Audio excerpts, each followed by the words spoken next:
Chapter 13. Hannah woke to a strange mechanical bellowing. For a moment, she thought it was the clock radio by her bed. She sat up suddenly and hit her head with a loud crack on the shelf above her. Stunned, she looked around. Clock radio? The word sat lumpily in her mind. She was not sure what a clock radio was. Besides, her head hurt where she'd bang it, and her back ached from lying on the hard shelf. Even her leg hurt. She drew her knee up to look. There was caked blood and a big scab along her shin.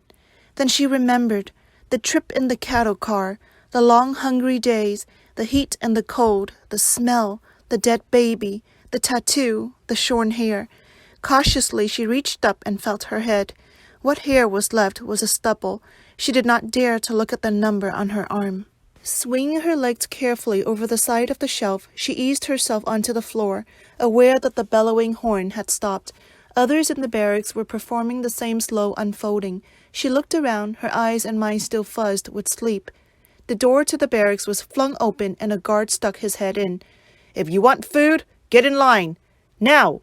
Schnell! You must eat hungry Jews or dead Jews. Dead Jews do not work." Food!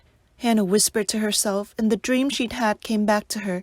All that Seder food and the familiar faces around the table, faces she could almost, but not quite, name. She imagined the taste of the roast beef and saliva filled her mouth. Standing, she smoothed down the wrinkled skirt of her dress and looked around for Gittel. Gittel was bending over one of the lowest shelves. Hannah recognized her by the awful red print dress.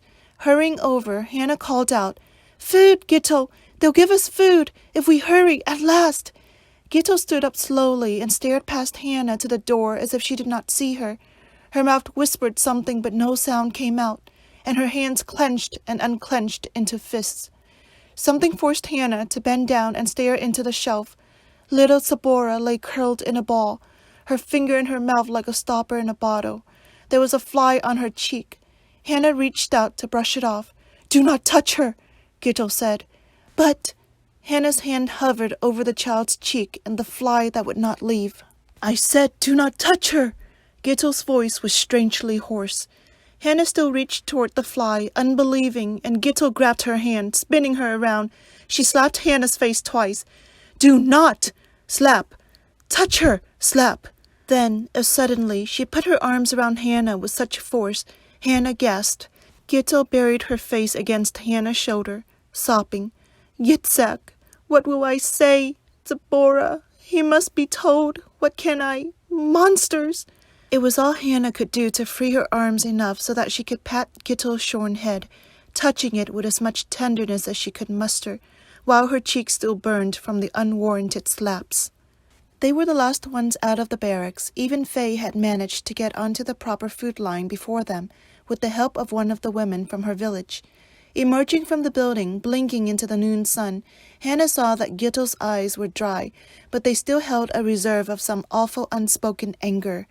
The line moved quickly, silently. At the first table, a girl handed them each a metal bowl. Plain-faced, with a broad forehead and deep-set brown eyes, she greeted them with a smile as if they were old friends. Hannah guessed she couldn't have been more than 10 years old, yet her face seemed ageless. "You must take good care of your bowl," the girl said to them. It was obvious she had recited the same words to each group of newcomers, yet her voice held a sweetness and a patience quite out of keeping with the information she delivered. "I call them every bowls because they are everything to us. Without the bowl you cannot have food, you cannot wash, you cannot drink. Memorize your bowl, its dense, its shape. Always know where you have put it. There are no replacements." She winked at Hannah. "That is the official speech. My mother, may she rest in peace, used to give it, and now I take her place. If you meet me tonight after supper, I will tell you the rest. And if you cannot find me, ask anyone for Rivka. Rivka." Too exhausted to react, Hannah nodded and held up her bowl for its dipperful of watery potato soup. At the next table, she was given a small slab of dark bread. She began to eat even before she left the line. She was too hungry to eat slowly, and the soup and bread were gone before she had time to look around.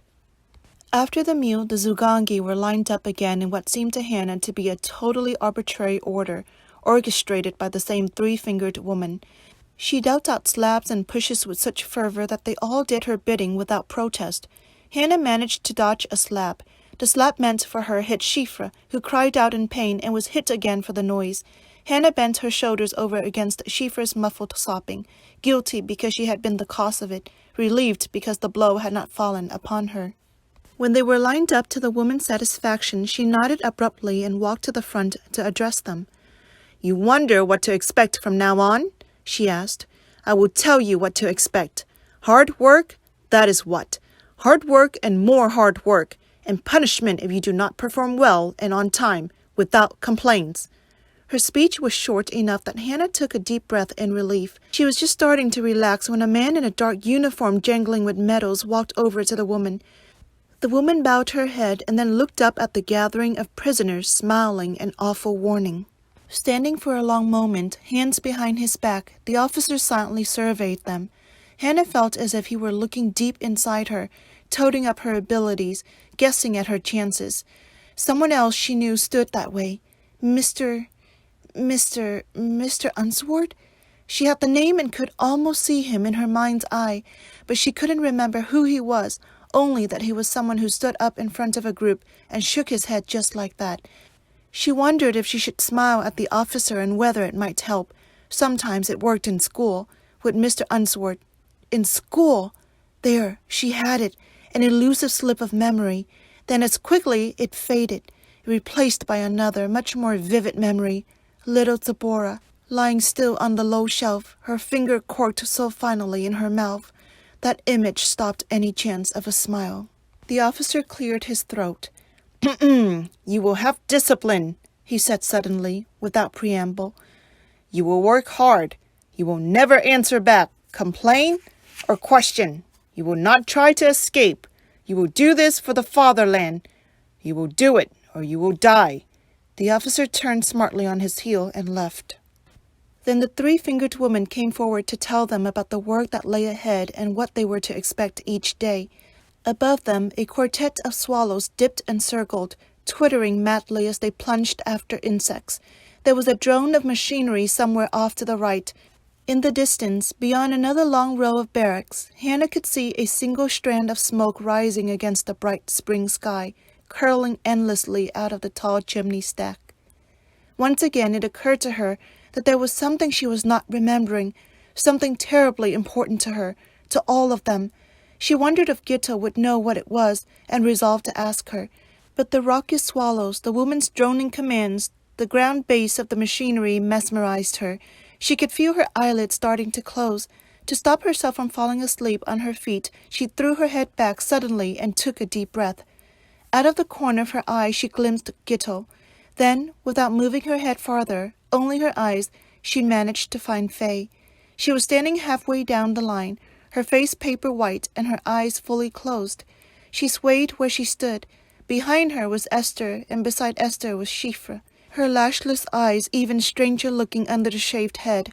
Hannah remembered them, remembered each and everything they had said to her in the forest.